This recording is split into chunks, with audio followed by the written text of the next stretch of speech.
It's that feeling you feel when you're too vulnerable with the wrong person and you're just like, okay, I can go through this. I could sit with you on the couch, right? If we're not filming a podcast, right? And I would tell you all of it as in depth, and I wouldn't feel bad about it. But now you have someone who's your best friend, was your best friend, your everything, and it's immediately like an enemy, and you just are wrestling with that, and you're just like, how is my life at this point, at this place?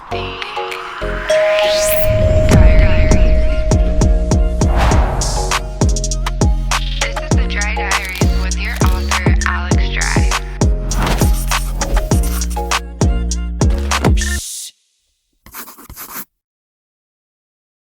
Hey guys, what's up? It's your author, Alex Dry, and I am back with another episode of the Dry Diaries. Today I have one of my really good friends, one of the most genuine humans. I mean, there's so many things I could say, but Joey Sasso. First and foremost, he has been just such a good friend to me, but then also he was on a bunch of reality shows like The Circle and Perfect Match. When I hear these intros, I'm always like, it's like when you get in it like an award and like someone like, it's like, I love you, what we have been through. And I'm like, oh, thank you. You're like, That's wow, so sweet. you don't tell me this on a normal basis. No, but it's funny though, because for everyone watching, we've been talking before we start recording. And whenever you do these situations, I always think it's funny the switch we have to make when we're close like this. But it is funny. On the way over, I was, thinking about how long I've known you, and I love you to death, but you've known me since I think we met right at the tail beginning of when my first show came out. I believe, right? It was about 5-6 years ago at this point. Yeah, it has been that long. Do you remember how we first met? This is a funny story. Do you remember? You don't remember this? I don't. Do you remember that I was in love with you for 24 hours? No. Oh, Alex Dry. We met, and I was like, it was that immediate thing. I was like, who are you? You don't remember this at all? No. That's how. So I believe we met through Andre. Okay. Because Andre was doing Instagram photos for me. He had met my manager. He was my content guy. And it was that thing of like, hey, dude, we should hang out. And we did. And we went to old friends of yours' apartment that you were at. Okay. Yes. That's where I met you. And I was like, who are you? And then we started talking. And it was that I remember, because I never pursue anyone. That's like out of character for me. I guess I don't remember it because you weren't very... No, pushy, it was more so like, I want to know you. Yeah. Like, I really want to know you, but I want you to know I am interested in you. Well, you didn't make it that clear. And then I think from there, it became that thing of like, we knew all the same people and we just got very close. And I could say you are one of the dopest fucking humans I have ever met from being in LA. And I love the fact that, when we were texting, catching up, we were talking about, it had been 2 years maybe since we've talked, since we've seen each other. Yeah. It don't matter how much time passes. Nothing changed. You pick up right where you left off and you're doing great. Got out of LA. I know. Which is good. I did that. Now I'm back. But yeah, I'm happy to be doing this. And I'm excited to see what you throw at me today. I know. It's going to be crazy. Yeah. We're going to get deep. We're going to get deep? We're going to have like a Dr. Phil moment? Might start crying? I'll bawl my fucking eyes out right here. No, I just like with my podcast, it's basically just my friends and I having conversations. So it's just as if we were catching up normally. Love that. So really nothing is off limits and nothing's really filtered unless you put the hard stop on it. I don't think I'll do that. So let's go. So to start off, how are you doing? Because I know we briefly talked about it. Yeah. And I'm actually no bullshit. I'm doing really well right now. Last year, 2024 was simultaneously the best year of my life and career. And equally the worst year of my life and career, where it was to the point I go to my closest friends who know everything about me. And I hate people who have victim mentality with everything. But I had to be like, dude, I'm not trying to be that guy, but I know you'll be real with me and lay out everything that's happening. Is it as bad as I think it, like how it feels? And they're like, it's worse. Like, Yeah. you get to that point As of far as relationship or just you mentally? everything, Everything. life overall. It's that thing of like, okay, I like to look for a silver lining with everything because I'm very aware of how I'm programmed. If I don't do that, I will let the darkness in me take over. And once that, like, you don't get out of that. So I'd be like, okay, this is all sucked. At this point, nothing else can go wrong. Like, surely nothing else. Like, I've been hit more than I've ever been hit. And then somehow, some way, everything still falls apart. And then you just hit that point where you're like, fuck, I don't even know how to handle this. I'm not equipped for it. And in retrospect, I'm so fucking happy to be able to sit here and talk to you about this right now, because last year was, above all those things I was talking about, the only time since I've gotten sober, which, you know, you've known me since that started, where I truly was like, oh my God, I don't know if I'm going to be okay anymore. And I've never felt that. Like, when I got sober, I am an all-out drug addict, alcoholic. It's all or nothing, not just with drugs and alcohol. It's your life. That's why we get along, because we're either all in or all out. And I think that's why we didn't talk for like the 2-year time period, because I knew that, like, one, you were in a relationship. And then I know that, I don't know, I feel the energy, the vibes, and you just kind of were like tucked away.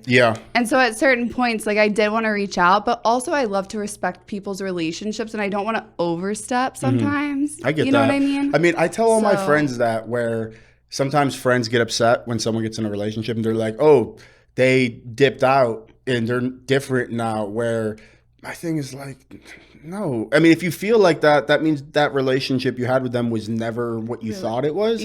Because look, it's normal for someone to get with someone and like really be with someone and be wrapped up in that world and trying to figure that out. And I think I've heard from people, friends and family, who have said similar to what you have said, because it's that thing that's funny when you're with someone and you ask your people, what do you think about your person? And, oh, the best. And then it ends and it's like, oh, shit, the fucking, and you hear all this shit. But it was super interesting, because my family had told me I wasn't myself when I was with the person I was with. And I was glued to their hips, very standoffish. And I know what that is like in theory with someone, but I could say from being in it, it wasn't a situation where I was like, oh, I need to make them happy. They're super insecure. It was that thing of, no, I'm the happiest I've ever been. That's my best fucking friend. I've never had this. Like, I didn't know I could get to a place with someone that I got to with my ex. And that's why that's like the silver lining thing of like what I take from that experience far outweighs any of the negative. But yeah, last year it just became a thing of like, okay, when I first got sober, I was right before, when I say 24 to 48 hours, like that close from committing suicide. I was done with life. I was at the lowest I had ever been. I had hurt someone who meant the world to me in ways I never had. I was a drug addict, alcoholic for years. I lied about everything. Some drug addicts, alcoholics, you see them and you're like, oh, they're fucked. I was the guy who no one knew because I was so good at keeping it all secret. I wasn't out being like, yo, Alex Dry, you want a line? I'm the guy who's like, I'll look at you doing a line and be like, you're a fucking loser. Get that shit out of my face. Fucking junk. I got an 8-ball in my pocket and no one would ever know. So when I had first gotten sober, I really seen that sliver of light in that tunnel. And I was like, I need to grab that and really commit myself to this, because if I don't, I can never right the wrongs of my life and I'm going to die. And regardless of where I was at mentally, at that time, the thing that's always pulled me back in those moments is knowing my mother and father, my sisters, nieces and nephews now, cousins. Yeah. I would irreversibly fuck them so hard, and they would never. I got the best family in the entire world. So it was a process at first, and then I really just felt good. Like for the first time in so long, because it was like, oh my God, I don't have to hide all of these things about myself. I don't have to be embarrassed or ashamed. And then when everything happened last year, I can only describe it as that event we all have in life that whenever you think about it, you get that pit in your stomach, you're transported back. And I was like, for the first time, and at that point, almost 4 years, I'm scared because of knowing myself and knowing what you're capable of. Well, yeah, I mean, when people talk to me about being sober or just trying to better your life, the thing I don't like is when people try to categorize it as, well, that was then. Like, that's not you. And it's like, no, I'm going to be honest. I got the scumbag devil that's in me. And that guy's never going away. Yeah. But I keep it at bay from saying that and acknowledging it. But when you're really going through it, that's where shit can start playing with you. And when I'd gotten home this year for the holidays, my family, my sisters, cousins, all sat me down over separate periods individually because they thought I was using again. Because they were like, be real. Like, what's... Yeah, your family's really blunt because all Italians, right? Yes. Yeah. And it all came down to the fact that no one had heard from me really in like that whole year that I was here in LA, because I had the movie come out, which, as you know, 12 years of my life. Yeah. Since day one of getting to LA, always known I wanted to be a filmmaker since I've been a child. It's who I am, like to my core. No one's going to give me that.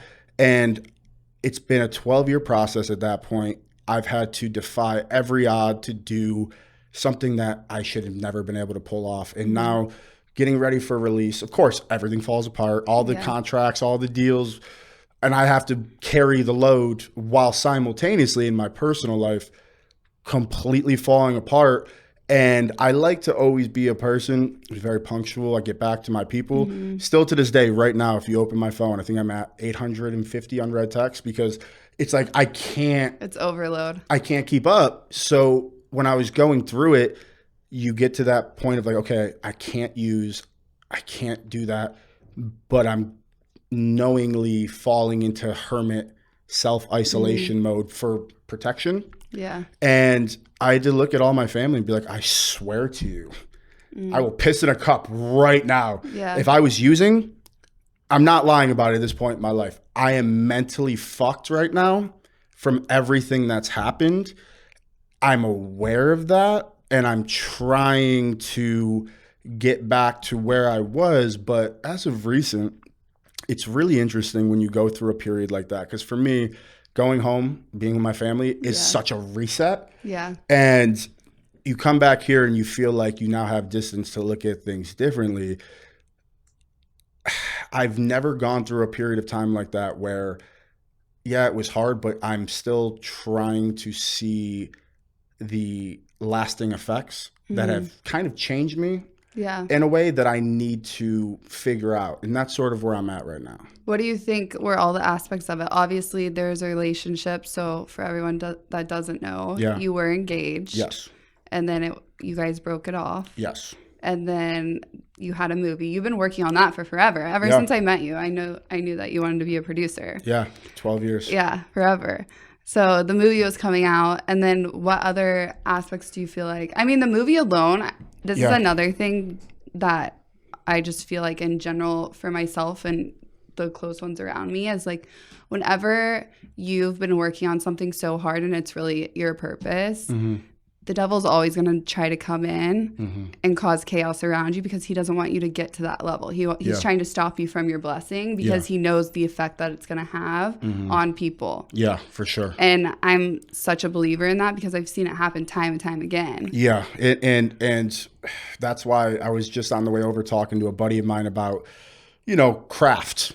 no matter what your craft is. And I was saying, I always look at it as, I don't game plan for it's all going to work. Yeah. Like, I know it's all going to work, but it's like, no. I game plan with every single thing is going to go wrong, because that's also production. That's being on set and having to make your day. And, you know, like you said, 12 years of my life, the stages I've went through to get that made. I mean, years of people reading various drafts saying, you're fucked from page one. You can't do this. It's going to ruin your career. You can't say that. And I'm like, looking at established executives who I respect, but I know I'm smarter than them film wise. Like, that is the only avenue in my life that I know very few can match me, because I've been studying this entire industry since I've been a child. It's all I have. I don't have, like, I was home talking to my family and I realized, I'm like, I don't have hobbies. Like, I don't have things that are like separate from the arts, from the industry. So, you know, so many years of saying, I'm going to bet on myself. I'm going to pull off the impossible. Film was budgeted 3 to 10 million.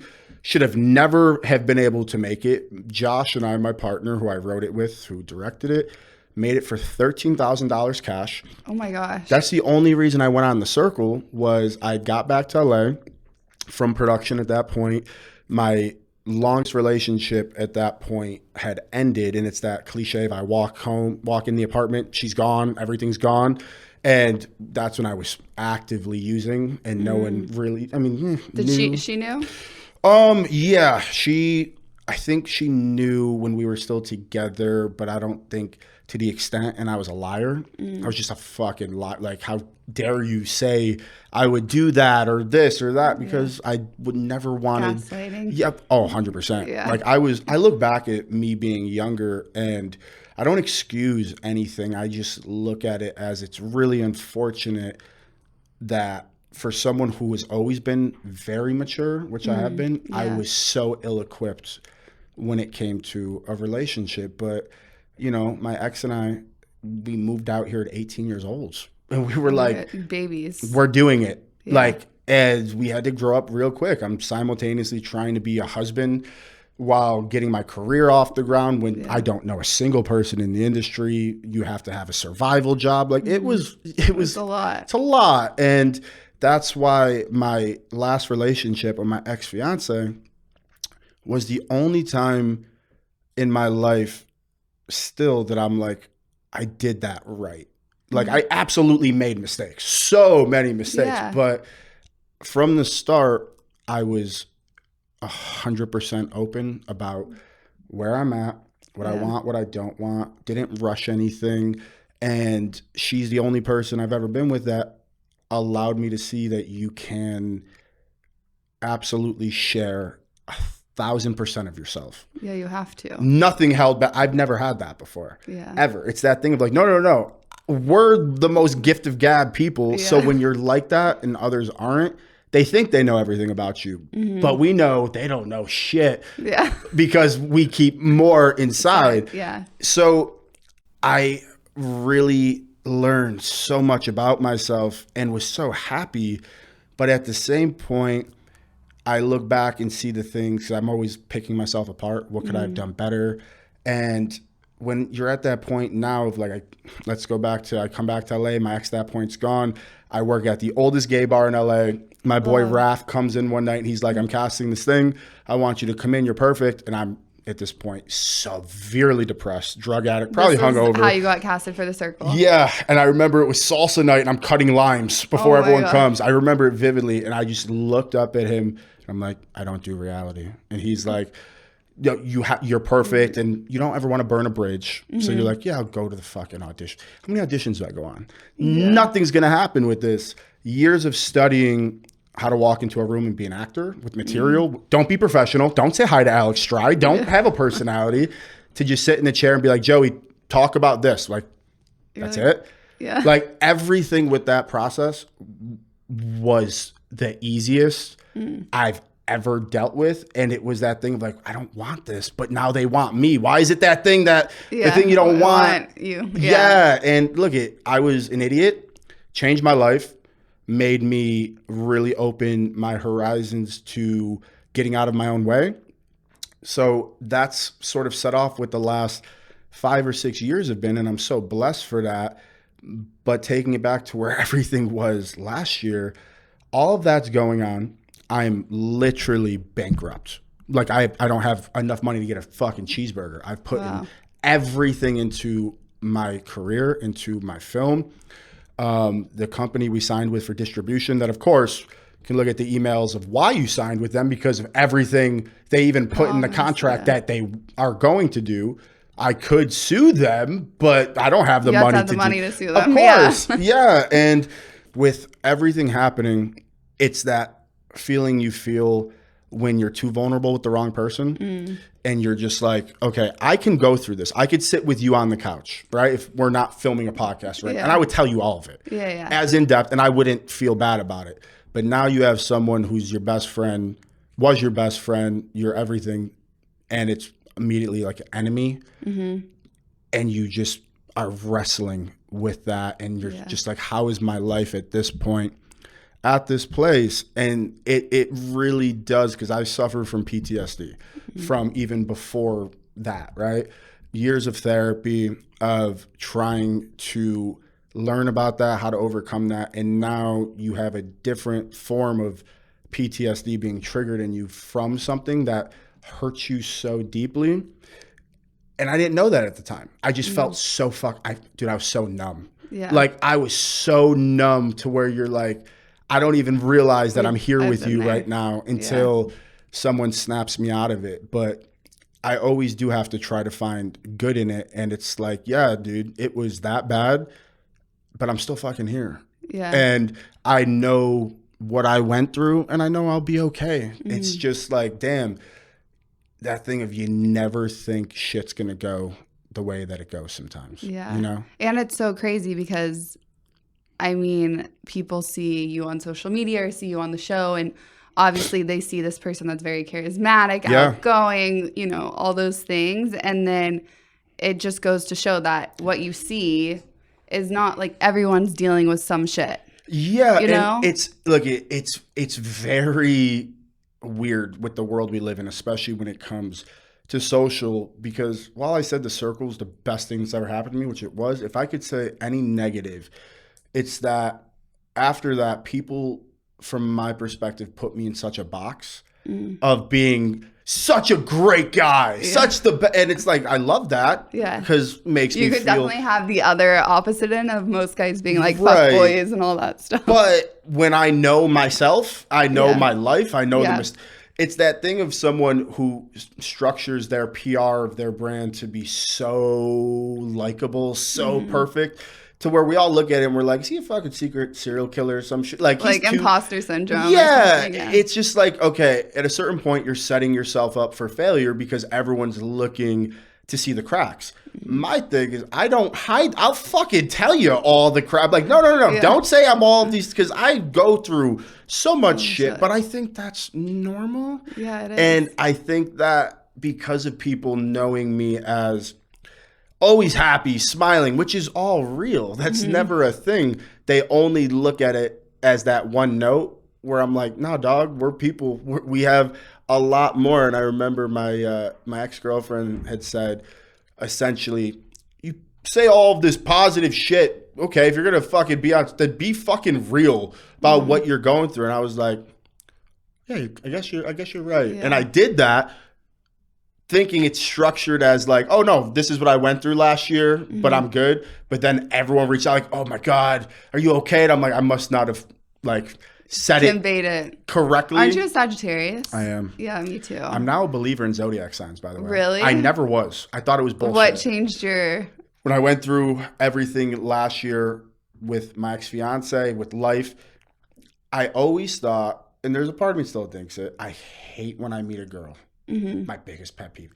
What's your sign? What's your sign? Of course you don't believe. You're a fucking Sagittarius. And I'm like, look it. Do you look up any signs and it's like, you're a piece of shit who has attachment issues? No, it's all good shit. And everyone, and I just think it's one of those universal things that people want to hear good things about themselves.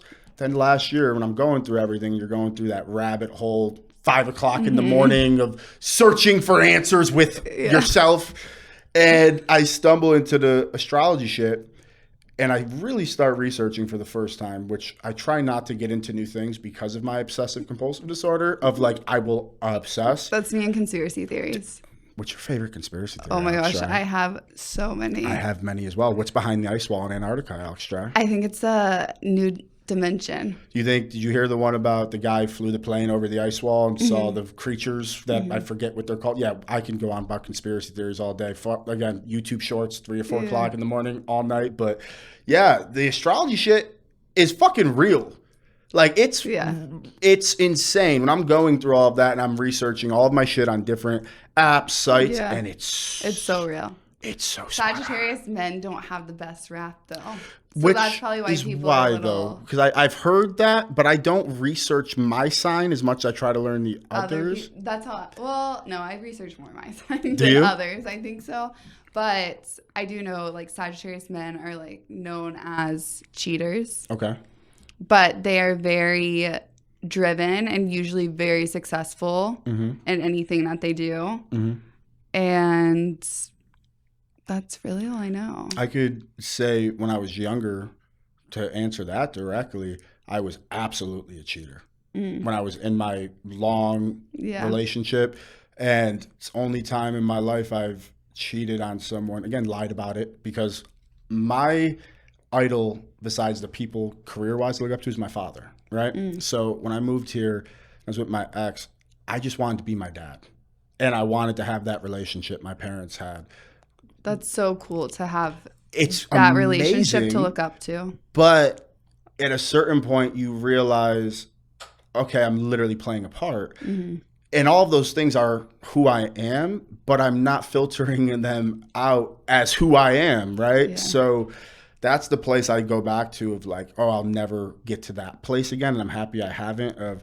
Dude, I know there are people out there who know this feeling. You're in a hole. You're so unhappy with someone, but you love them so much. Oh, yeah. But in a relationship-wise. Get out of the hole. And everything in your life is bad. I'm also one of the most sexual people. Like, I am wired that way. Always have been. And at a certain point, you're looking for outlets to try to feel anything good when everything isn't good, because I didn't want to hurt the person I was with, and I didn't know how to get out of it. I look back at that, makes me sick to my stomach, the ways I acted. I'm not the guy who goes, I was on drugs. I was, but it was like, no, I knew, you know what you're doing. Yeah. And this it was is a wrong. relationship you moved out to LA with. Yes. Not the last one, right? Yes. Yeah. Yes. And since then, I can honestly say I've never cheated on anyone, but also you and I have talked about this. When it comes to a relationship, I'm weird in the sense that I think people would look at me on the surface level of things they see me as and be like, oh, he's the fuck boy. It's the polar opposite. I've only been in 3 actual relationships in my life. It takes me an insanely long time to get to the point of saying to someone, I want to be with you. Because when I do that, I'm not like the guy, like it's so fucking weird to me how people jump for, oh, this is my girlfriend, this is my boy. Every time you see them, they have a new boyfriend or girlfriend. Right. I'm like, how do you fucking do that? Because when I commit, it's like, no, to get to that point, you're my person. Yeah. End game. We're getting married. This is it. I will go through hell and high water with you, for you. And that's why that title to me holds so much weight. And I feel like it doesn't for others in today's world. Like they don't take it that serious. But I also realized when I got sober that I'm sapiosexual, which I have to. What does that mean? Here's the thing. I fucking hate that in today's world. There are a million buzzwords for everything, right? Like, talk to anyone. Every ex is a narcissist, a sociopath. And I'm like, can we stop the fuck? If people are people, they fuck up. That's they're literally human. the podcast that we put out a few weeks ago. Gabby and I were like, let's talk about our narcissist. Here's the thing. I think if you want to apply buzzwords, we can absolutely apply them to all of ourselves, and others can from experiences they've had with us. I think it takes the weight away from people who truly have those issues, those mental illnesses that like you could think you've experienced that, and then you really experience, and you're like, oh no, like that person, that's a sick fuck right there. But I get sober and I'm finding my way. And there was a minute where I thought I had done permanent damage from all of my years of drinking and drugging, because me knowing how sexual I am, me knowing how freaky I am, all the ways I'm wired that I just know have always been different than others. I was like, I can't fuck people anymore like I did. Why is that? And what I realized is I was raised correctly. I know I have all the things in me that can be bad, but I know overall it's drenched in good, far more than bad. I had finally had clarity and actually could feel for the first time, so much that it was like paralyzing. And I realized I can't just go out and do that. And then as I keep learning, sapiosexual is essentially, you could be as beautiful as you are, right? If I met you. Thank you. But I could never just be like, if that happened, be like, oh yeah, we're going to fuck, we're going to hook up. It's because no matter how physically attracted to you I am, what gets me sexually attracted to you, what stimulates me is mental, is that connection. That's what it means. Oh, You're I stimulated guess I am more too. so by that mental connection, more so than anything. And especially learning that I'm like that and living here all these years makes it so much harder, because LA is the land of the beautiful people. And I'm like, I don't give a fuck how good looking you are. There's a million of you here. That does nothing. Who are you as a person? And it took me a while to realize, okay, I didn't do permanent damage. I am just that way, because look, I'm that way too, and that's so interesting. I never knew how that was even a thing, sapiosexual, it's because I've fucking never real. been able. I mean, you know me, like if you see me, like I'm always been in a relationship, or if I'm not in a relationship, I'm not really one to just go out there and hook up with people. Yeah. Because one, I don't get anything out of it. But that's Even the if other you thing are is, like, it's just like, if you're I a can't. very sexual person, right? Which I am, Yeah. and now I've been in relationships where I have had physical intimacy at levels I've never had before. That far surpasses anything else. To have that experience, that know what that is, and go back and have random sex with someone where we've all been, you're not comfortable. Yeah. It's not good. No. You're not feeling in the moment. It's a performance that you're there. You're in your head more than in the moment. Why the fuck would I want that after having the other thing? And I just know at this point, after learning more about myself, I'm like, I can't. Like I literally can't. If go down the road of what I was saying about having that attraction to someone physically but not being stimulated, if we started making out, I literally wouldn't get hard. Like there's nothing about me that is turned on by you, because what makes me attracted to someone is when I share all of me, you share all of yourself with me, and I know all of you, and it's really, you're creating that space with someone that's just for you too. So I think that's also age. Like, I'm in my 30s now. Yeah. Like, shit fucking changes. Like it really fucking changes. It's weird. Like, think back to who you were at 25. I would rather not. I mean, I'm grateful for that person. Yeah. Because it's who I am. It's made me who I am today. But looking back, I'm just like, there's so many things I wish. What do you think's the biggest difference? Like, when we're talking about like that difference of like just outlook with dating, with hooking up, from a relationship perspective, it's looking for something where it's not more, again, like the physical attraction or what other people think or what it's portrayed to be. And it's actually, okay, are we actually connected on a deeper spiritual level? Let me ask you this. All the relationships you've been in, right? After my relationship, my ex-fiance, I've asked friends this because of never experiencing it till then. Have you ever been with anyone you've been with, where you have truly 100% been completely honest, open, forthcoming about everything, sexually, yourself, the things that we all think that no one verbalizes or says out loud, because people are programmed to wear that mask to not stick out? Have you ever been with someone and truly been in love enough and felt safe enough to share everything, to the point that you're so safe and comfortable and you don't question it, that you're like, how we're programmed not to do that. You're more so now like, oh no, not now. I got to think of more to give you because I've never had this. Have you ever had that before? No. Really?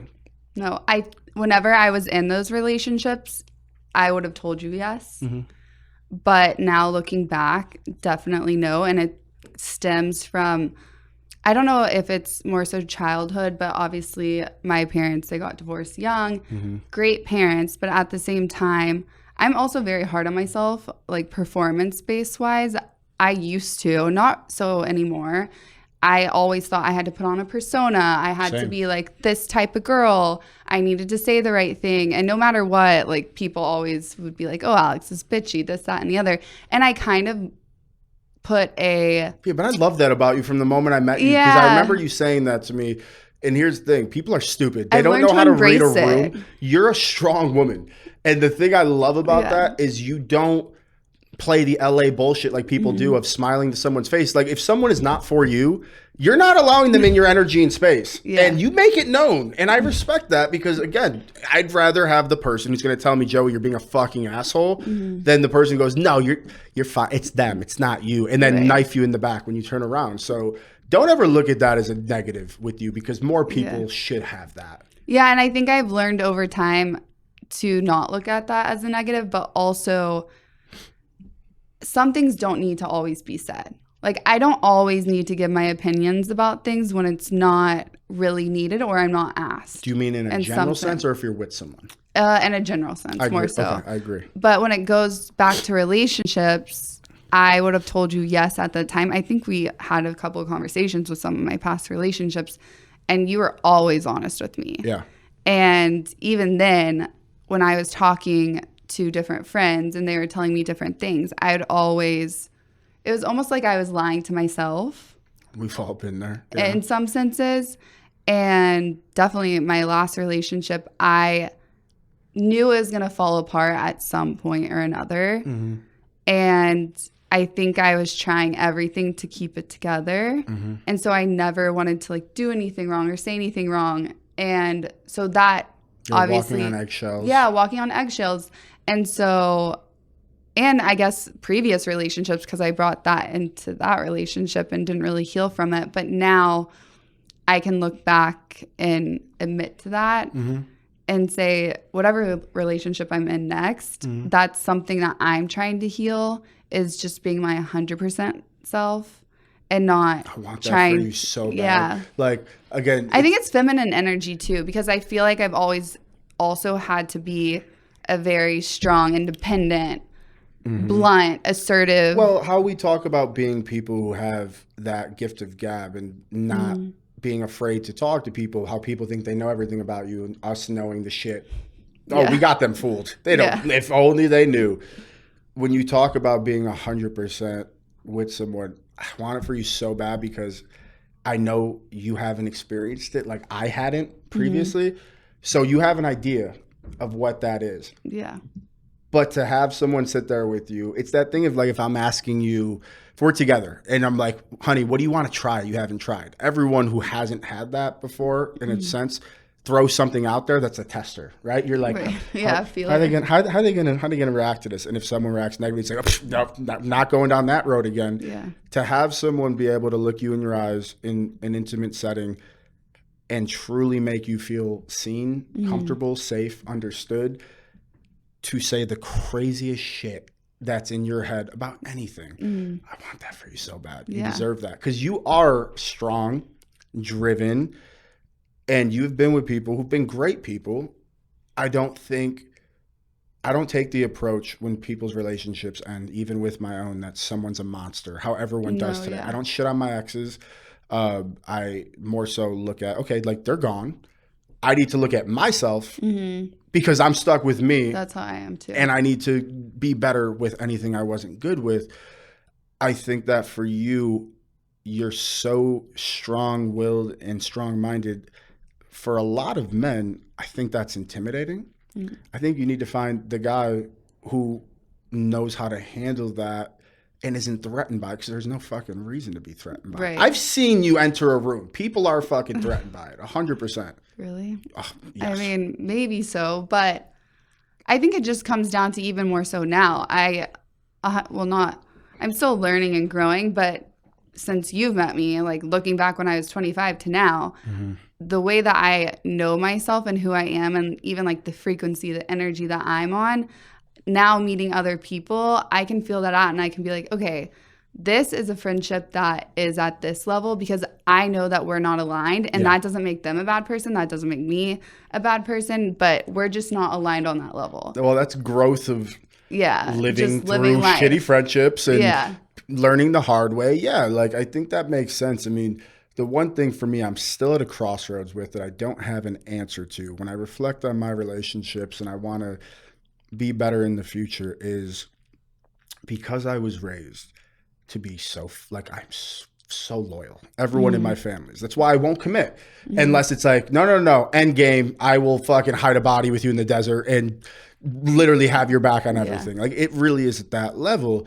It's such a good quality, but but it sucks because inevitably for me, what's happened is my mother and father have been together since they were teenagers, their entire life. I'm sure now as a 30-year-old man, they have had issues, problems in their marriage. I've never known. No, like I truly grew up thinking, oh, they've never fought once. Like they're right now in Aruba for my mom's birthday. Today's my mom's birthday. Aww. Go 4 times a year. They're each other's best friends. And both my sisters and I tried replicating that with all of our exes of our first love's going to be the one. They're, you know, all of those things. But there's been moments in every relationship I've been in where something has been done from my person that I'm not okay with, that I never come back from. Never. And most people walk away. I don't know how to, because that's not, I truly do believe if I marry someone, right? I don't care if it falls apart the worst any relationship could. You're my wife. I will not divorce you. Like I took an oath under God for the rest of my life. But inevitably, I've never gotten to the point with someone where I've been hurt by them. And for the record, I'm sure they could say I hurt them in similar ways. But from my side, it's, okay, I have been betrayed, my loyalty, my trust, everything. I don't know how to come back from this and just be okay again. Because every time we have not. And what you can call it toxic, bad, my trait is because I am wired the way I am to be loyal to someone and love someone. Once that point of no return comes, I start bottling everything up because I'm programmed to be the pleaser, to take care of you, make everything okay. We're going to get through this, everything. That builds up. Yeah. It builds until I literally fucking explode. Yeah. And scream, talk filthy, things that are not me at all. And in my past relationship, how I said I did things right, even when I did things wrong, I was saying to my ex, I'm repeating the past because I had spent so much time wanting her to know everything I had done, been through, all of my bad things, not the good things, all the bad things. I'm bottling things up.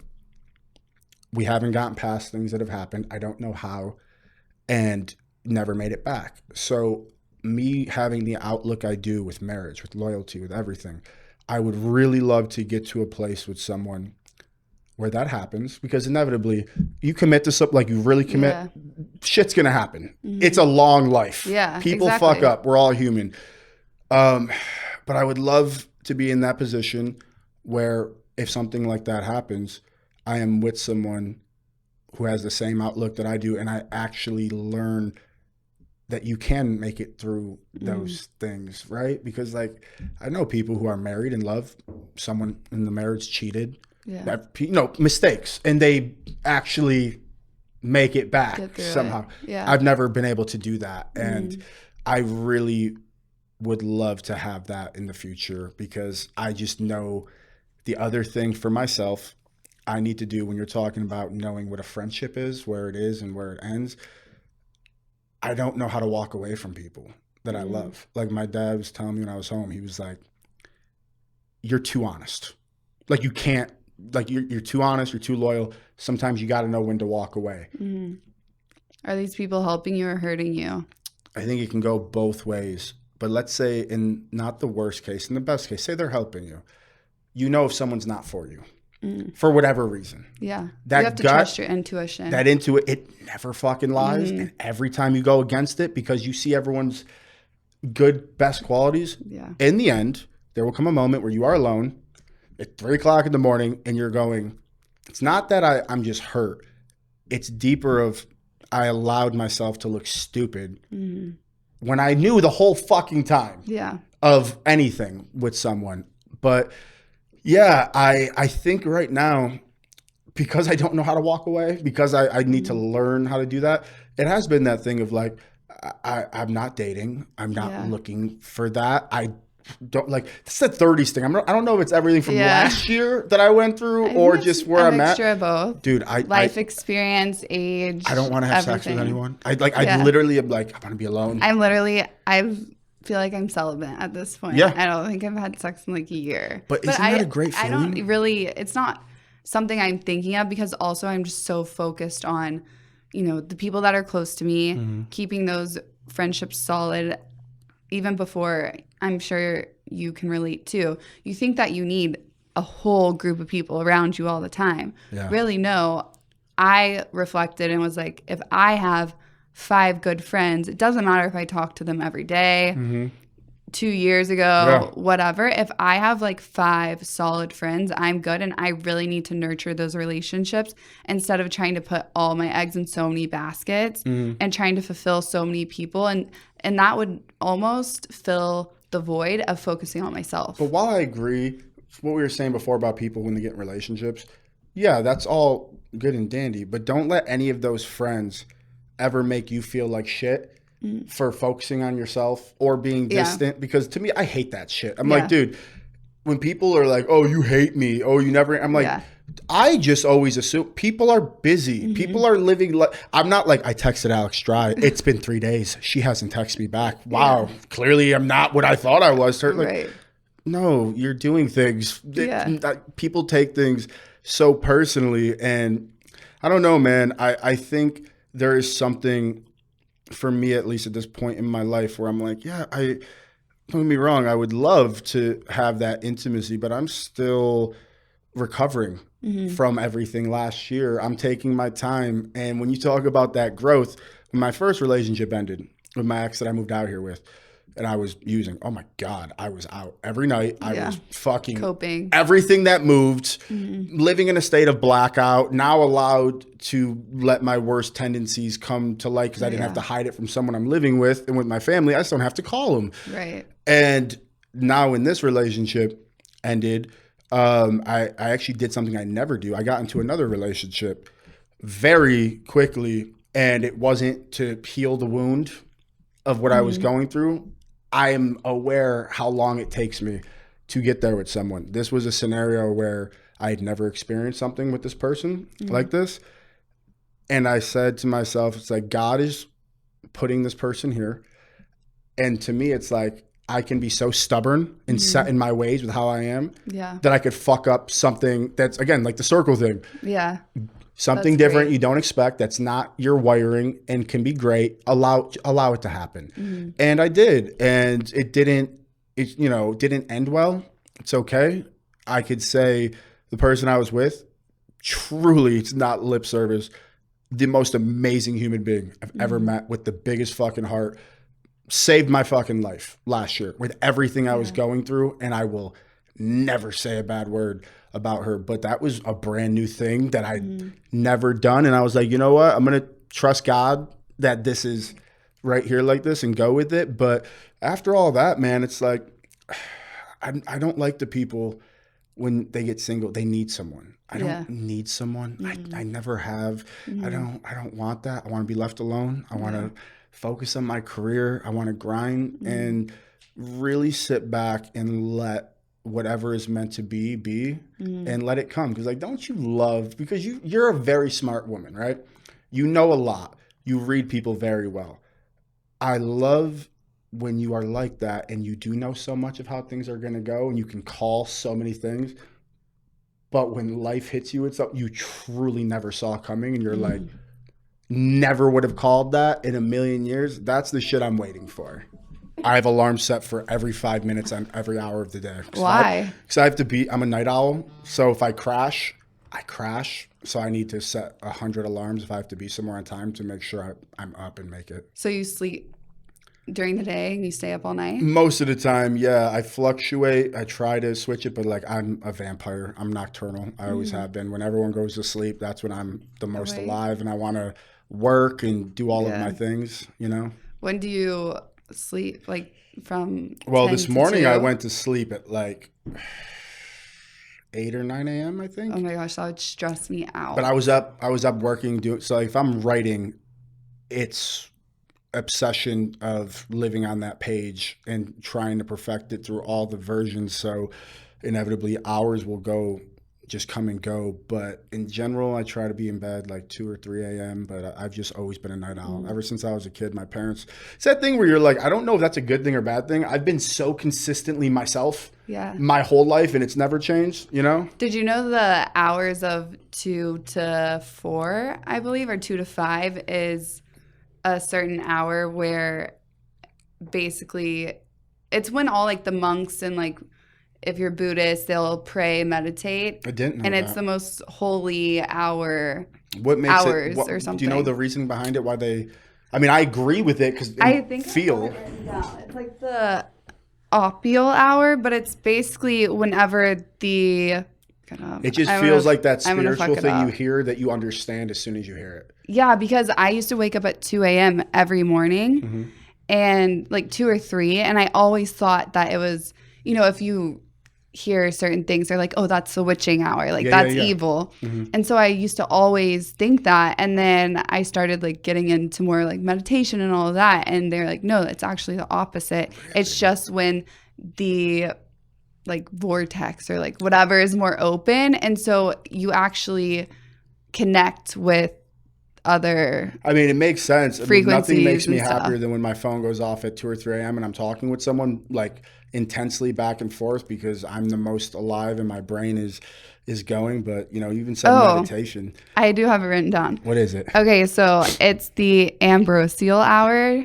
It's from 3 to 6 when everything is still soft and a little bit surreal. Some call it the golden hour for the soul. And the reason why is it's the divine hour, a time filled with magic, clarity, and an almost otherworldly energy.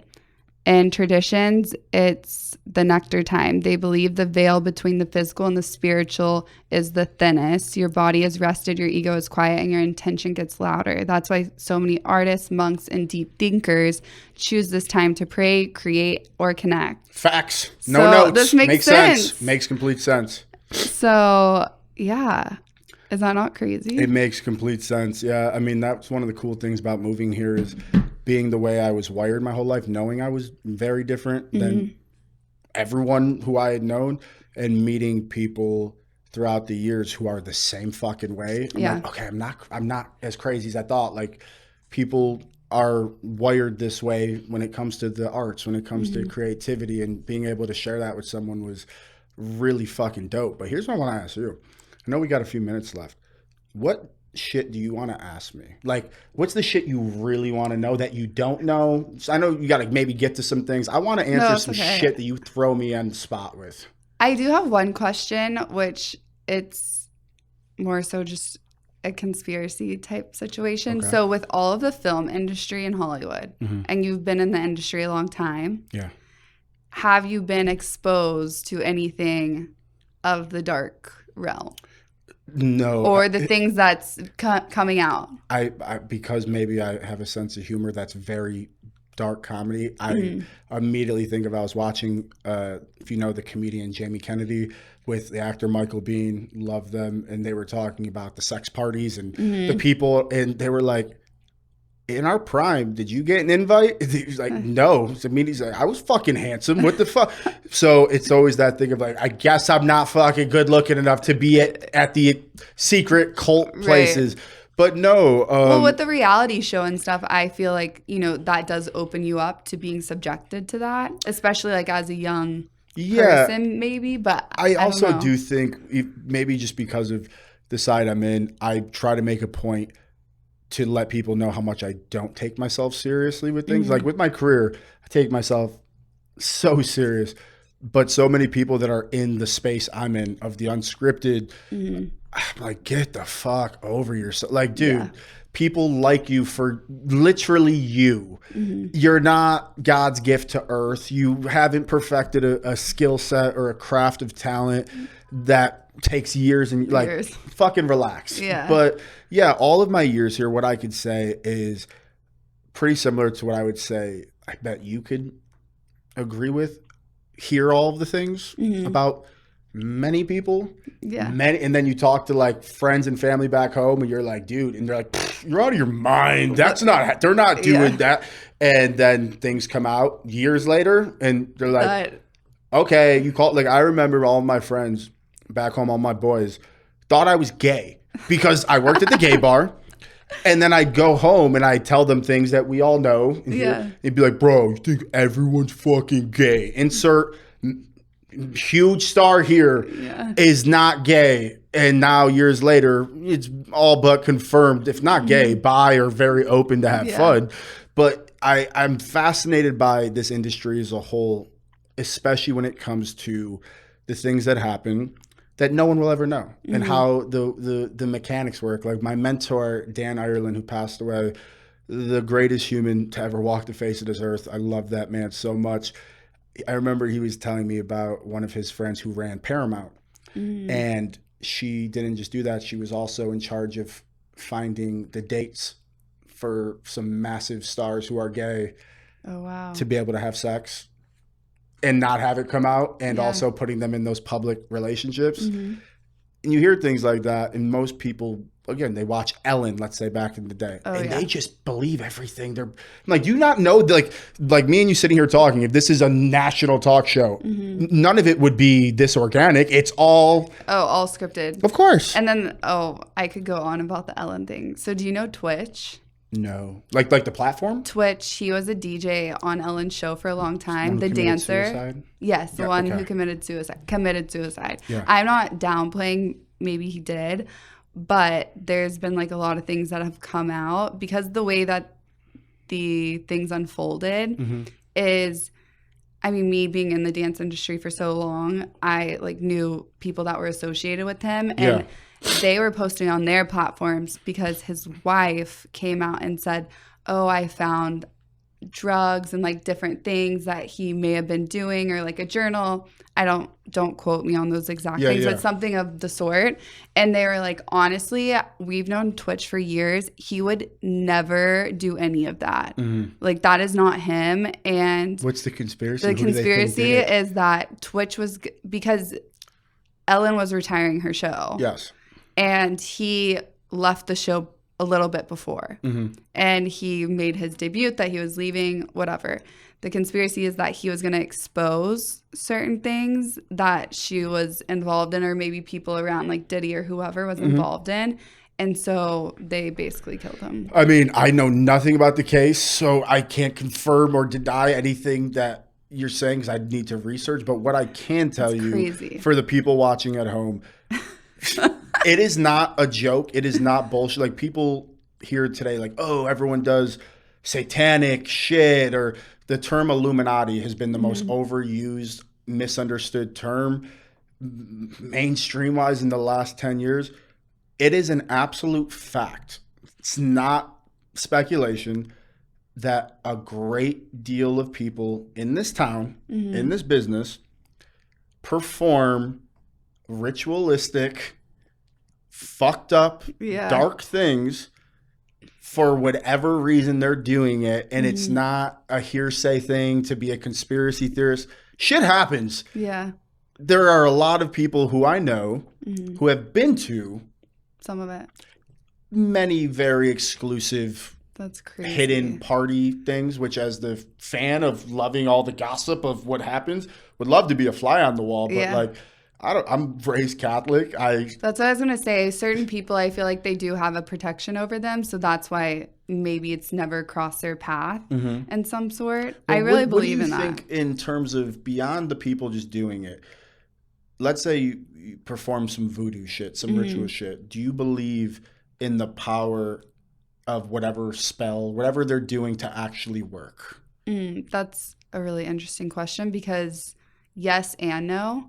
I think that there's obviously, for me, I believe in God. Me as well. And I think that there's also a evil spirit, whether it's the devil or whatever it is. There's definitely something that's opposite. There has to be. That's the only way the scales balance. There's sin, like corruption, like God, he came on and he was perfect. Yeah. And some, Adam and Eve, there's corruption. So I think that, yes, there is evil things, but if you have, God living within you, then you're able to rebuke those things, or it's not something that's really going to affect you in certain ways. But I think that the devil is at play. Like, he's going to try to tempt you, test you, do different things. But I it's just, think if you really look into your spirituality, like I'm huge into paranormal, I'm huge. There are spirits that are right here, right now. Like, oh my gosh, did you see the Tesla? No. What? What happened? Oh my gosh, Bridget, have you seen this? Or were you not listening? I've been listening, but I don't know if I've seen the Tesla. Oh my gosh, it's so crazy. So if you drive, so Tesla cars have the screen. Yes. And if someone gets too close to the car, it detects the person. Yes. And so they've been driving into cemeteries with Teslas, and it detects people in the cemeteries at certain points. Like, there'll be so many people. Terrifying. Oh my gosh, it's so it's crazy. fascinating, but it's detecting frequencies. So like, it's like, I don't know how people I don't ever look. I hate, like, you can go with politics, you can go with religion. Someone feels differently than I do. Fuck them. They're this, they're that. Like, I've never been that guy, but I really just don't understand people who don't have faith because I feel God every day. Like, you ask me, 100%, I know where I'm going when I die. Like, I don't fear dying. I truly never have. I'm going to be with my family, be with my friends. I just want to be a good person while I'm here.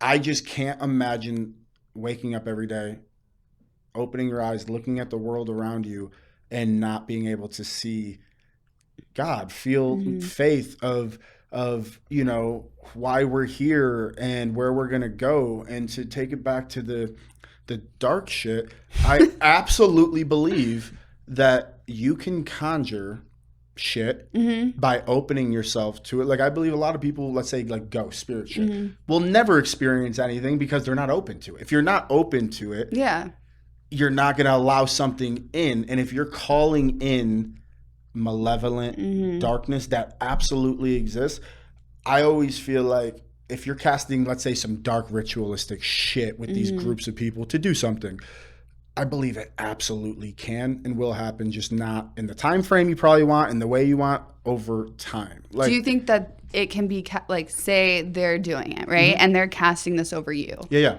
Do you think that it can affect you? Yes. And no, I think a lot of times because I've researched a lot of this shit, if you're casting shit to try to harm someone, a lot of shit that I have read in depth says that always is going to come back on you because you are putting something in the realms with ill intent to hurt someone. Yeah, karma.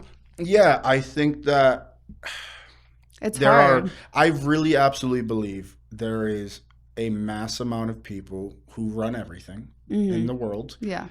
And do a lot of really fucked up, dark shit that if you were to say publicly to them would laugh in your face like you're crazy. There has been enough that has come out that is not speculation, that is on film, that people do some weird, crazy shit. And being the guy I am that loves this business, loves Hollywood, you have to be honest about, go back to the beginning of Hollywood. It's been known propaganda, and that's not speculation. Knowing people can be controlled, and you can, like, I'll give you one that's nuts. If I were to make a film in a studio that's an alien film, specifically sci-fi alien invasion film, do you know that the CIA get involved? Yeah. to oversee. That's, again, for people watching, that's not conspiracy theory. True. This is what happens. Oh, Bryce and I talked about this. Did you? On one of my podcasts. I had Bryce here, and we brought you up because I was telling him one of my conspiracy quote unquote theories is that him being on Too Hot to Handle, you doing The Circle, okay? Yeah. Those were filmed a year before or even a little bit longer than they even came out. Then COVID hits, right? So everyone's on lockdown. Then all of those shows come out. You don't think that was all planned out, like very strategically? I do, but I've never looked at it like that. When I tell people about the success for us on those first seasons, because now what's happened is people go on Netflix shows and they're pissed when they don't get million followers, everything. Yeah. Like I told you when I talked to Raph the first time he brought it up to me, Netflix didn't. I was like, they don't do reality shows. Well, they're about to.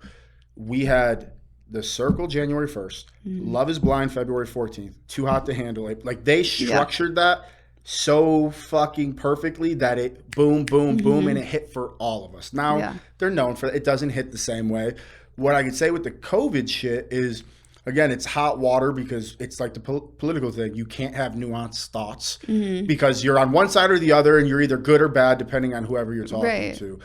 I don't care what anyone tells me. You're not going to tell me that the elites of whatever sort you want to call them in weren't able to see that a vast majority of people are so controllable. You have to normalize it through media. A lot of shows and movies are normalizing things to come. Well, I believe, like but these types of conversations, right? Like, do you get scared? No, I mean, I do feel that thing of dark force evil, like that. Yeah. My dad, family, again, like very Italian, like don't put a shoe on the table. Yeah, don't even bring it. Don't even manifest it. If I say certain shit, my mother still says make the sign of the cross. Don't say that word. Pray to St. Francis. Of course, like all of that shit. But like, I don't know. I think that I hate not being able to converse with people. That's the most difficult thing about the day and age we're living in is, like, let's just say Donald Trump, for example, living in this town. I cannot tell you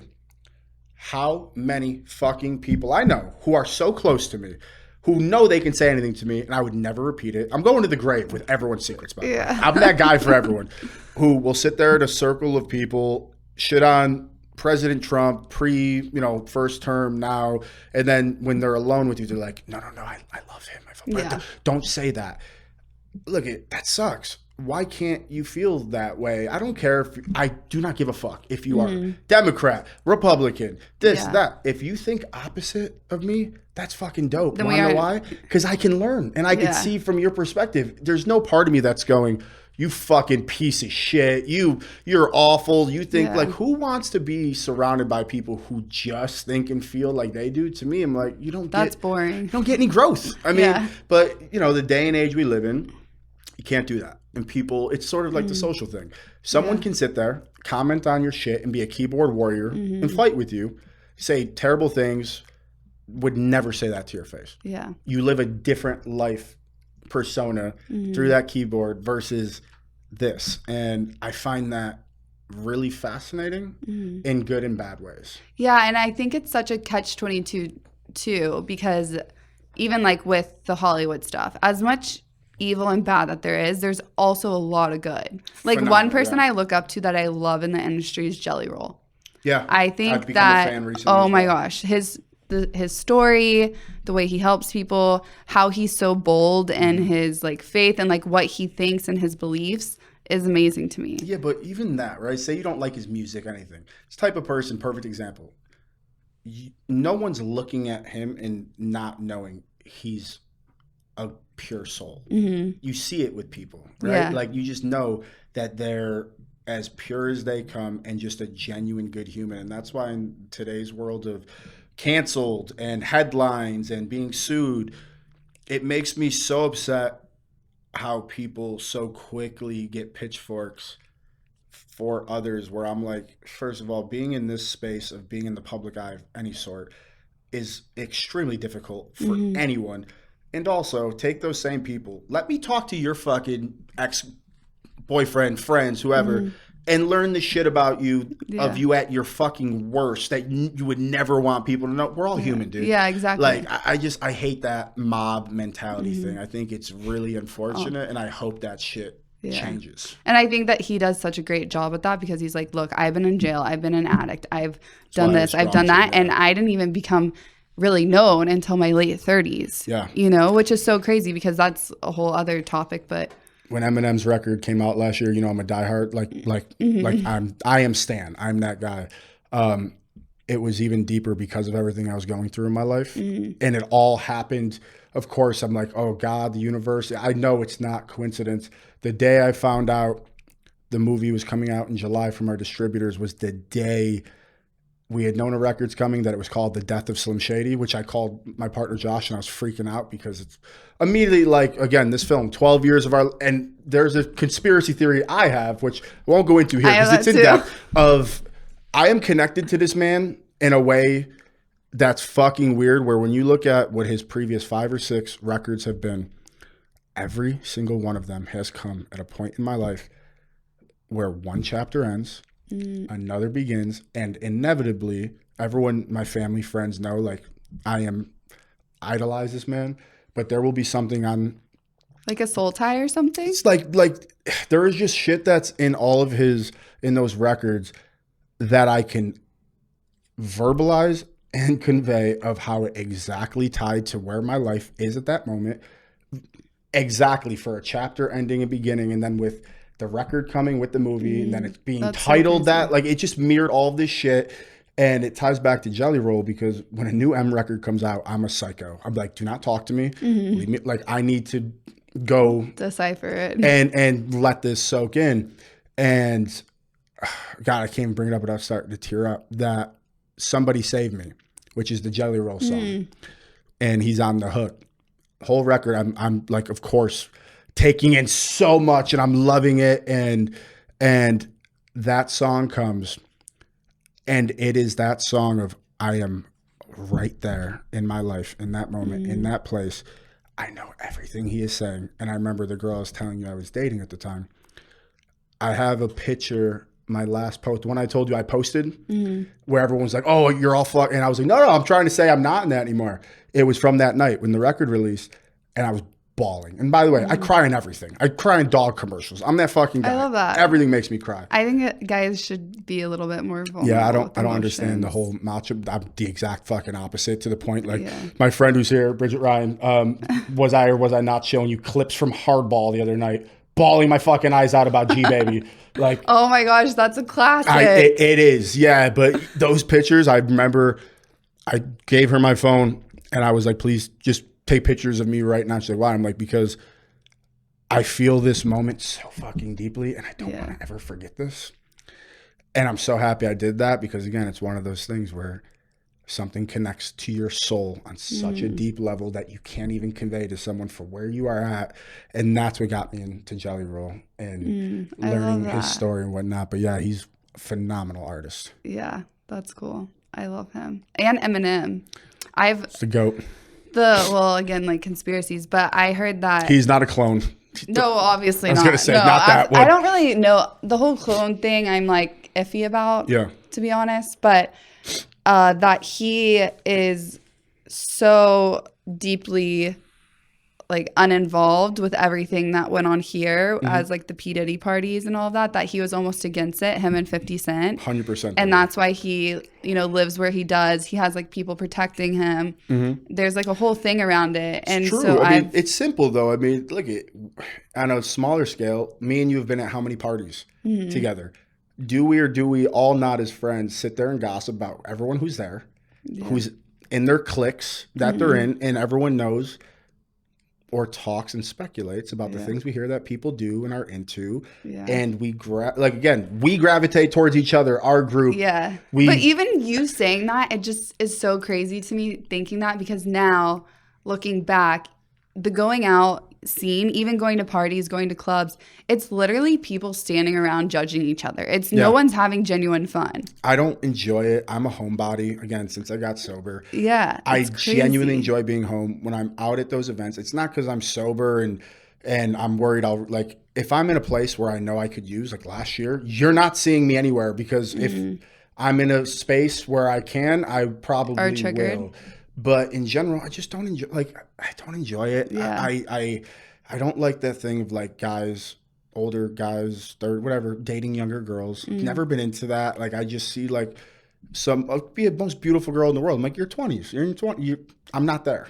Yeah. You know, I don't go to a club and I'm like, fuck, this is lit. This is, if anything, that's when my writer brain and everything is so stimulated because I'm people watching and taking in so much shit. Yeah, but okay. Hit me with your next, like, what do you want to know? Like, hit me with something that you really want to know, Alex Dry. Oh, I mean, there was a lot of questions for you about was the relationship with Carousel fake?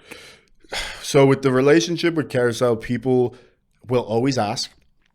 What I can say is it's not what people have made it out to be, but it's hard for me to go into that, especially for the fact of, again, the world we are in today.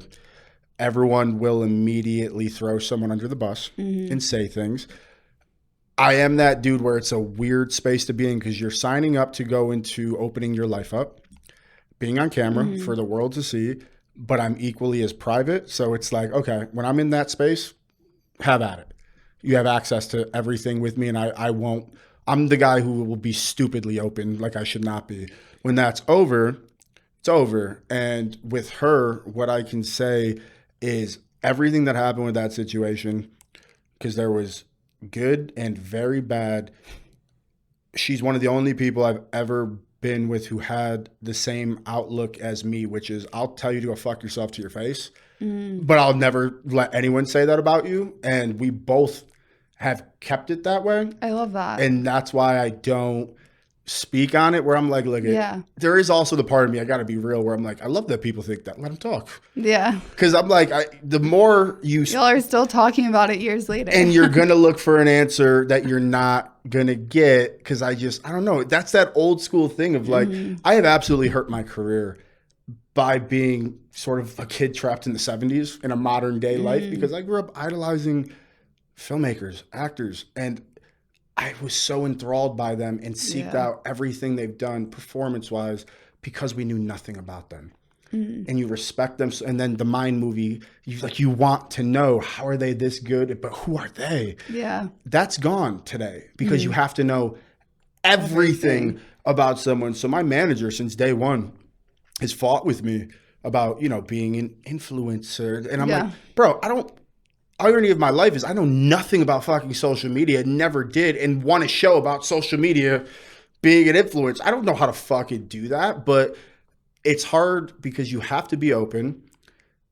I get that. You either adapt or die in a lot of scenarios, but I think you can hold things that make you unique and different and make it your own and have it still apply without hurting yourself. But like, dude, I can go on for hours. I have absolutely fucked myself career-wise with where I could be based on things I haven't done and won't do.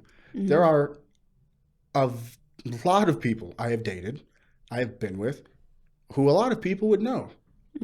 I don't say that. I'm not the guy who is out here calling paparazzi, like again, shit like that. People, it makes me so incensed they don't understand it. I'm like, okay, say you see insert massive star here on TMZ at Starbucks being interviewed about anything.